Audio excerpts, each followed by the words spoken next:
तो अब आपने थोड़ा सा समय भी इसमें देना पड़ेगा, क्योंकि यार नींद तो दुश्मन है। अब तो हम चल मस्ती मार लेंगे, सो जाएंगे, कोई ना उठावेगा सवेरे तक, फिर बनाएंगे कुत्ते गली में सोएंगे, 1 सेकंड नहीं सोने दे कोई। कभी कोई बैल आ रहा है, कोई मोटरसाइकिल ड्र करेगा, वो फिर देख कर भागेगा, फिर कोई ना सोने दे आपको। तो अब थोड़ी सी नींद को कम करके हम सावधान होकर डर के ये ज्ञान ग्रहण करें। अब पुण्यात्माओं, ये दास क्या बताना चाहता था कि परमेश्वर कबीर जी ने आके इस काल के जाल को सिंपल लैंग्वेज में, बिल्कुल साधारण सी भाषा में समझाया, अपनी प्यारी आत्मा को मिला करके। अब देखो, अब ये बिचली पीढ़ी होगी, बिचली पीढ़ी है मानव समाज की, कलयुग की, और सभी बहन बेटी भाई बुजुर्ग सब अक्षर ज्ञान युक्त हो गए, शिक्षित हैं, और सदग्रंथ अपने पास है। आज से 600 वर्ष पहले कबीर परमेश्वर इन्हीं सदग्रंथों का ज्ञान बताया करते थे। वो क्या बताया करते थे? वो अब जैसे परमात्मा कबीर जी ने कहा था कि वेद मेरा भेद है, वेद मेरा भेद है, मैं वेदन में नाही, और जौन वेद से मैं मिलूं ये वेद जानते नाही। वेद मेरा भेद है, ये सभी वेद जितने भी ये ज्ञान हैं, ये चारों वेद कहते मेरा भेद है, मेरे विषय में जानकारी दे रहे हैं। लेकिन जौन वेद से, जिस वेद से मैं मिलूं वो ये वेद जानते ना, क्योंकि पवित्र गीता जी अध्याय नंबर 4 के श्लोक नंबर 34 में कह दिया गीता ज्ञान दाता ने कि मैंने जो ज्ञान बताना था मैं बता रहा हूं, और लेकिन उस परमात्मा के विषय में जानना तो उन तत्वदर्शी संतों की खोज कर ले। इससे सिद्ध है कि गीता जी का ज्ञान कंप्लीट नहीं है। अब ओम तत्सत ये सांकेतिक मंत्र है, ओम तत्सत जाप करने का नहीं है। ओम मंत्र ब्रह्म का है, तत् मंत्र परब्रह्म का है, और सत मंत्र ये पूर्ण ब्रह्म का, परम अक्षर ब्रह्म का है। तत् और सत ये गुप्त है। ओम तत्सत ये जाप नहीं है। इसकी 3 विधि से सिमरण होता है इसका, ये 3 मंत्र का जाप बनेगा। और पहला मंत्र ओम और सत तत् ये सांकेतिक है, दास बताएगा, ये दोनों मिलकर सतनाम बनेगा। और फिर सारनाम आपको दिया जाएगा, सत जो सत है वो और जोड़ा जाएगा। फिर ये सत जो एक अक्षर है ये पार करेगा, आपको सतलोक ले जाएगा।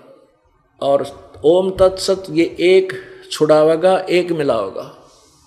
तो ये तीनों मंत्र का जाप से आप मोक्षोगे, वो गीता ज्ञान दाता नहीं जानता। इसलिए इसी प्रकार यजुर्वेद अध्याय नंबर 40 के श्लोक नंबर 10 और 13 में यही कहा है कि कोई तो परमात्मा को उत्पन्न होने वाला यानी जन्म लेकर आने वाला कहता है, कोई कहता है वो निराकार है, जन्म लेता ही नहीं, वो तो आकार में नहीं आता। कहते इस ज्ञान को भी तत्वदर्शी संतों से पूछो, वो बताएंगे। तो पुण्यात्माओं, इससे सिद्ध है कि वेद ज्ञान और गीता ज्ञान इनकम्प्लीट है, लेकिन गलत नहीं कह सकते, इनको रॉन्ग नहीं है। जैसे 10वीं तक का सिलेबस 10वीं तक का ही होता है, लेकिन वो BA का नहीं है, यानी कंप्लीट पढ़ाई का नहीं है वो। इसी प्रकार परमात्मा ने ये पहले ज्ञान कहा था, वेद मेरा भेद है, मैं वेदों में नाही, मैं इन वेदों में नहीं, अर्थात मैं मिलो वेदन से नाही, मेरी प्राप्ति वेदों में वर्णित विधि से नहीं हो सकती। और जिस वेद से मैं मिलो ये वेद जानते ना, जिस ज्ञान से मेरी परमात्मा की महिमा की वाणी कबीर वाणी है। इस कबीर वाणी में परमेश्वर ने आकर स्वयं ही निर्णायक ज्ञान दिया है, कंप्लीट नॉलेज दे रखा। कहते वो इन चारों वेदों में है नहीं, वो वेद जानते ना।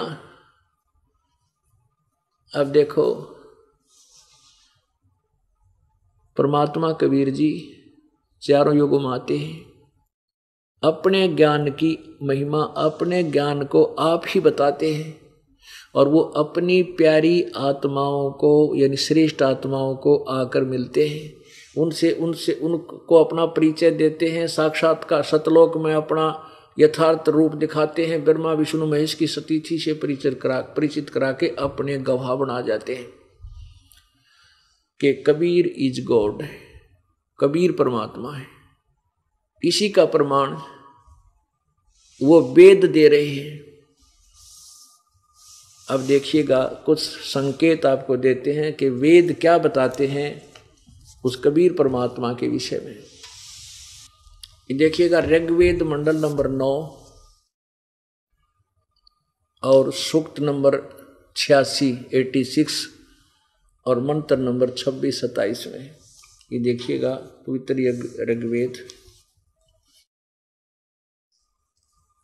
ऋग्वेद मंडल नंबर 9-10। यहाँ देखिएगा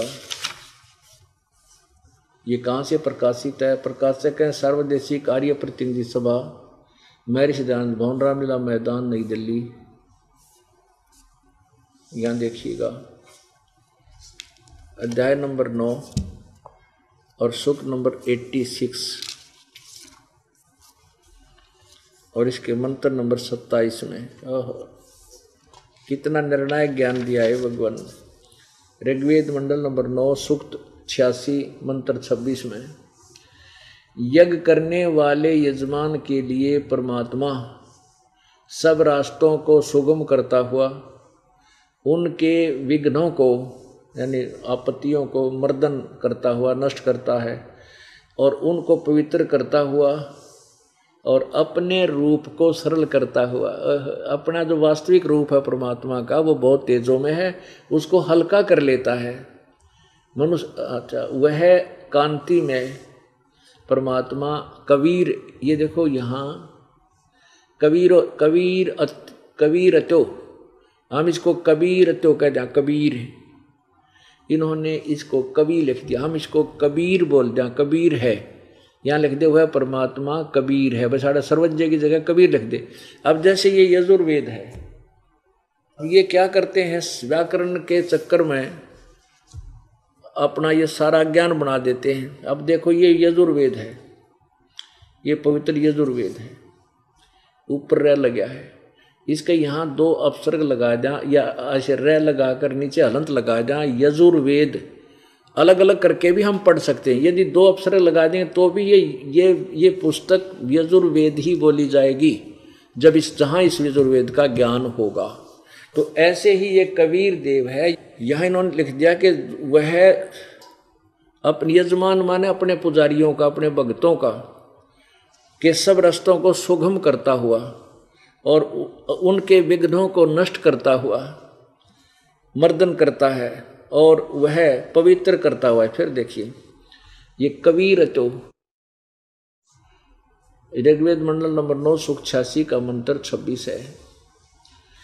यज्ञ करने वाले यानी साधना करने वाले के लिए परमात्मा सब रास्तों को सुगम करता हुआ उनके विघ्नों को, उनके दुख संकटों को मर्दन करता है, नाश कर देता है और उनको पवित्र करता हुआ और अपने रूप को सरल करता हुआ।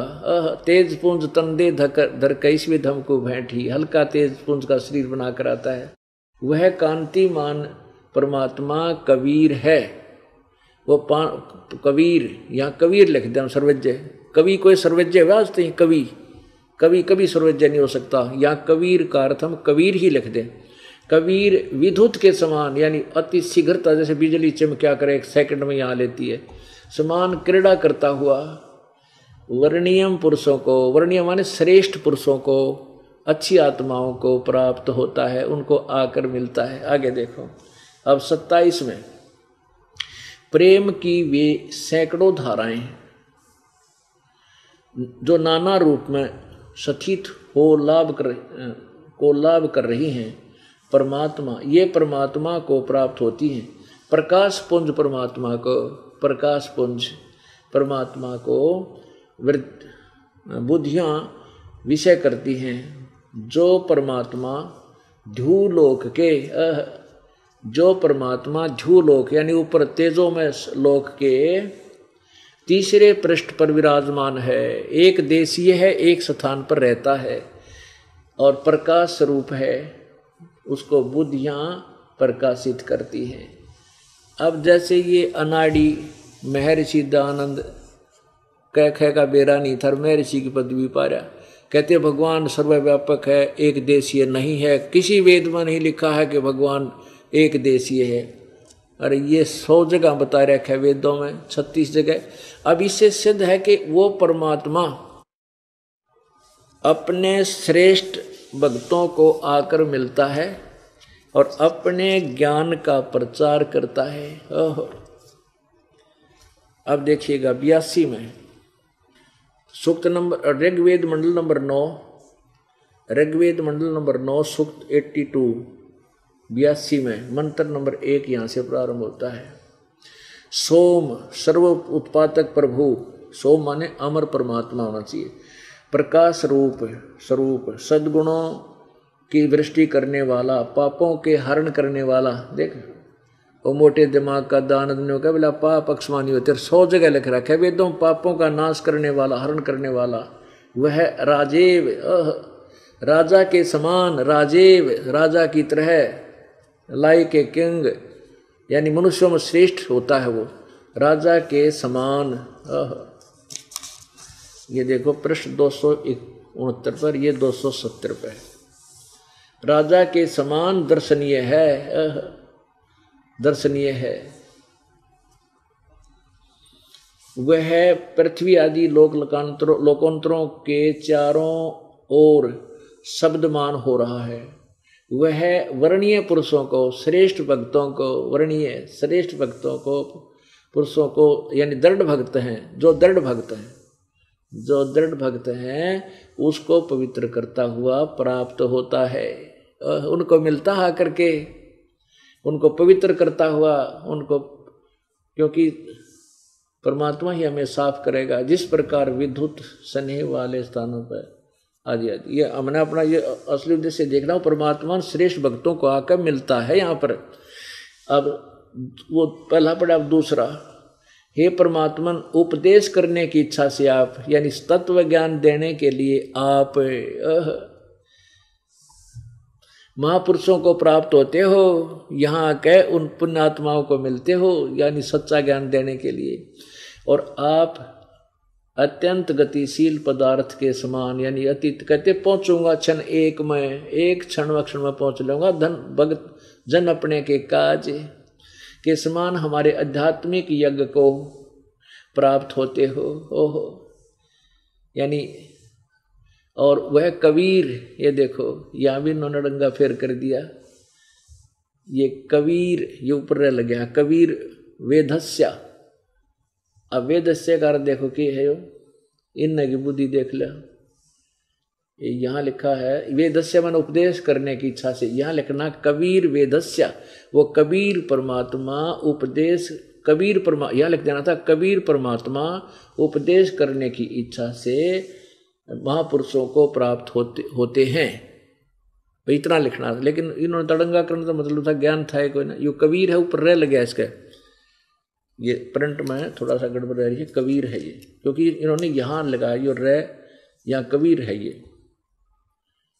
ये कबीर है, वो कबीर परमात्मा, हे परमात्मा यहाँ लिखना था वैसे, हे कबीर परमात्मा उपदेश करने की इच्छा से महापुरुषों को प्राप्त होते हैं और आप अत्यंत गतिशील पदार्थ के समान हमारे आध्यात्मिक यज्ञ में प्राप्त होते हैं। आप, चलो उनका अनुवाद भी समझे तो आप सर्वज्ञ नहीं, आप कबीर हैं, यहाँ लिख देना कबीर, कबीर हैं, शुद्ध स्वरूप है, हमारे पापों को दूर करके हे सोम आप हमको सुख दें, पाप नष्ट करके हमें सुख दो, प्रेम भाव से उत्पन्न करते पवित्रता को उत्पन्न करें। अब देखो तीसरे में कमाल कर रखा है, ऋग्वेद मंडल नंबर 9 सूक्त 82 मंत्र 3 में, पवित्र यज्ञों में रक्षा से आप प्राप्त होते हैं। पवित्र यज्ञों में जहाँ शास्त्र अनुकूल साधना होती है वहाँ परमात्मा आप प्राप्त होते हैं, वहाँ पहुँचते हैं। और पृथ्वी आदि लोकांतरों में गति करते हुए घूमते हुए कहते गोता मारू स्वर्ग में जा बैठूं पताल, कह कबीर ढूंढता फिर वो अपने हीरे माणिक लाल। सर्वव्यापक आप, सर्वव्यापक ने बना आप, स्वयं गतिशील होकर चलकर विराजमान होते हैं। आप कैसे हैं?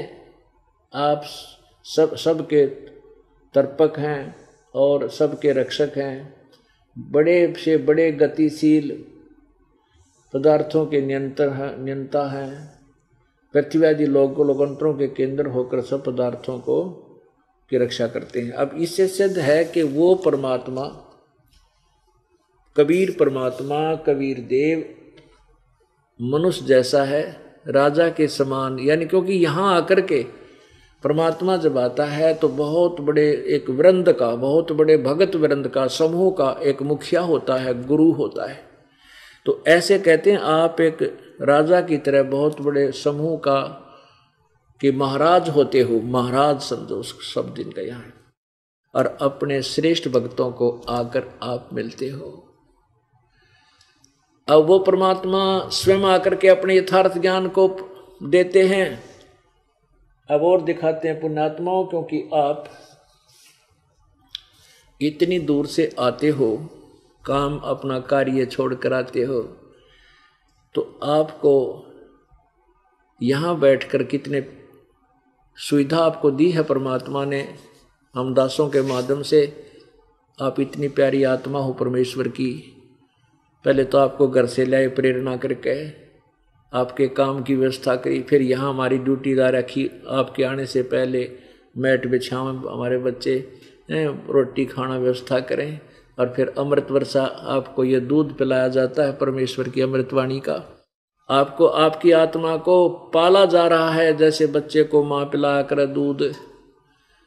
तो अब आपने थोड़ा सा समय भी इसमें देना पड़ेगा, क्योंकि यह नींद तो दुश्मन है। अब तो हम चल मस्ती मार लेंगे, सो जाएंगे, कोई ना उठावेगा सवेरे तक, फिर बनाएंगे कुत्ते, गली में सोएंगे, 1 सेकंड नहीं सोने दे कोई। कभी कोई बैल आ रहा है, कोई मोटरसाइकिल ट्र करेगा, वो फिर देख कर भागेगा, फिर कोई ना सोने दे आपको। तो अब थोड़ी सी नींद को कम करके हम सावधान होकर डर के ये